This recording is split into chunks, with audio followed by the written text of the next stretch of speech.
sibingelela ngiyosithole ngehla ngifisa sikhulume nje ngezimbalwa ethinta ukuphila komuntu base siyathanda ukuthi sikhulume ngezinto ethinta ukuphila komuntu noma ukuphila nje kwethu singabantu.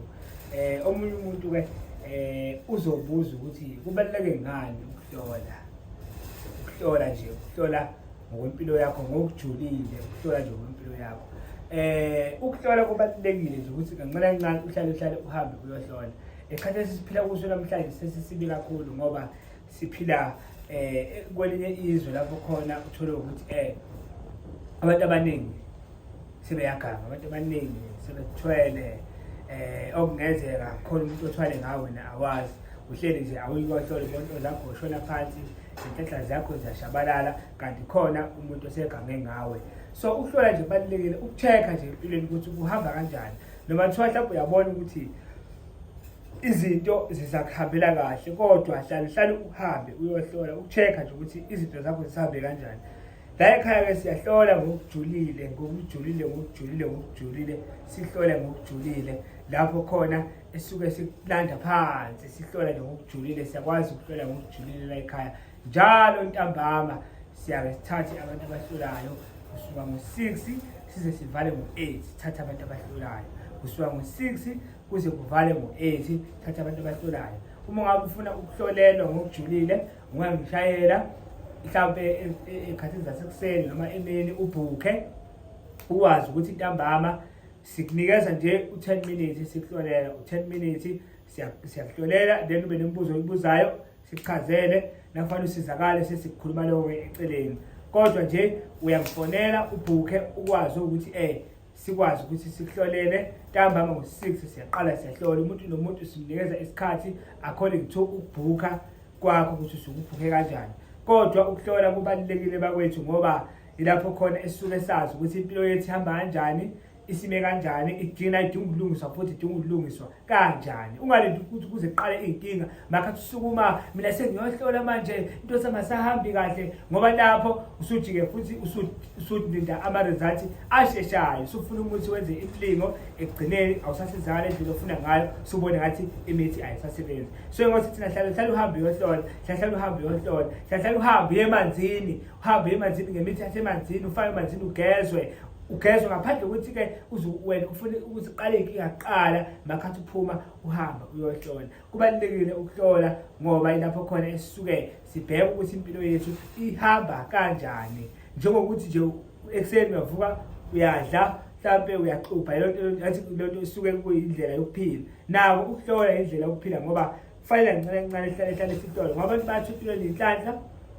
bashaye ngokubhulelo, badliswe ngamaphupho abazi. So uma uhlola ke siyakwazi ukuveza yonke leyo nto leyo ukuthi hayibo kukanje kwaphupho nokuthi angenzi yebo manje kanje sikuchazele sikuvezele sikwazi ukuthi ke sikulungisele. So kubalulekile Nkosi yami ukwazi nje ukuthi kancane uhambe uyohlola. Bese okunye esizawukhuluma ngako iloku kwalabantu laba ekuthiwa mhlawumbe umuntu ulinyazwe ngesikhali wadlula emhlabeni, mhlawumbe ugwaziwe noma udutshiliwe. Lapho ke siyake senze kanjani umuntu nangabe enziwe kanjalo? Ngokwazi kwami mina noma ngokwesizulu, umuntu mayishone ngokwengozi yesikhali, leyo nto leyo yaqala ivalwe ekhaya, lomkhokha leyo uvalwe.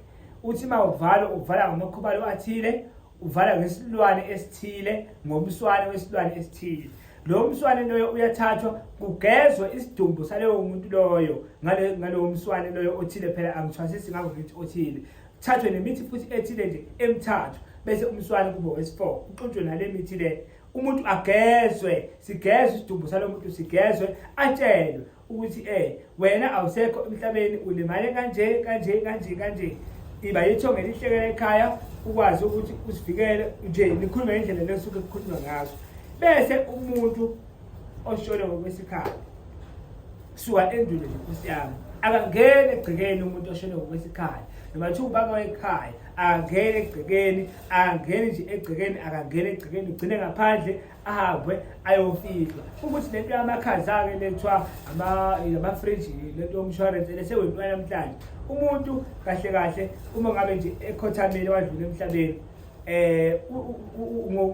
ngokwesizulu umuntu wayebekwa endlini yangasenhla abekwe u3 days kahle u2 days ngosuku lwesithathu wayengcwatshwa lapho. Ingakho kuthiwa khona indlu yangasenhla lapho khona ongena khona omdala ekhaya osuke ethatha idlozi, ngoba noma kuthiwa khona umuntu okhotheme ekhaya wayethathwa abekwe kuloyo ndlu leyo, nakhona kulindwe mhlawumbe leyo mndeni eseduzane ukuthi ikwazi ukusondela umuntu ukwazi ukuthi ithambo lakhe libekwe.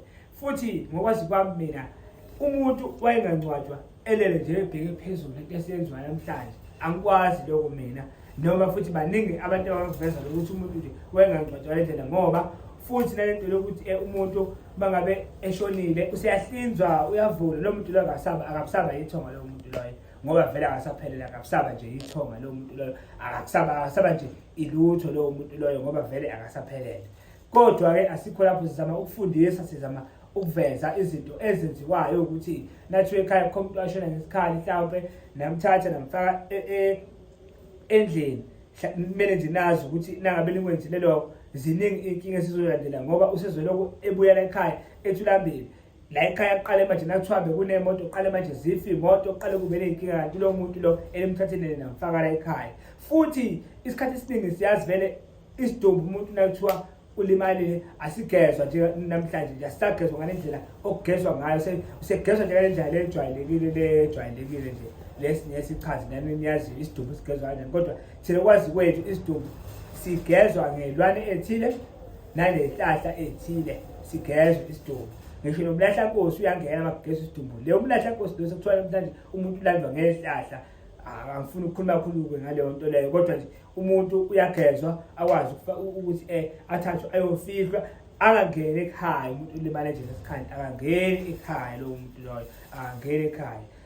Nalento yokuthi umuntu naseshonile ngesikhathi bese nithi nina niyamcupha lowo muntu loyo ukuthi abuye azolwela leyo nto leyo. Egcineni umuntu lona nimphathisa isikhathi, ahambe nesikhathi, mhlawumbe ahambe kashaya izitha zakhe lezo, uma eqeda ukushaya izitha zakhe uzobuya azoshaya ekhaya, ngoba niyogubha nini, niyokhipha leyo mesa noma leyo mkhonto enamphathisa wona nize nimngcwaba, uzobuya ezoshaya ekhaya. Qala ingane ziyaphuka manje ekhaya, ziyaqala ingane ihlanya ngamakhanda ekhaya, ziyaqala ziyabhema ziba osikhotheni, kanti lento eniyenza ningazi.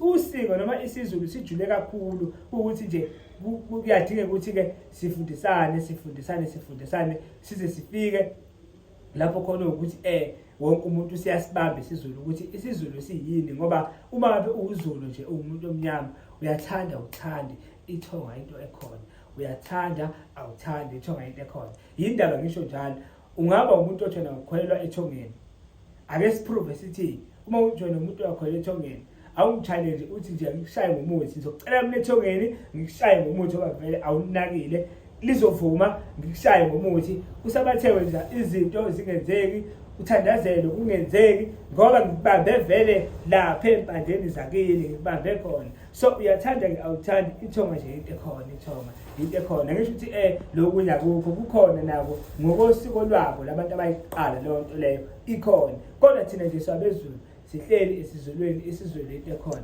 camagugu.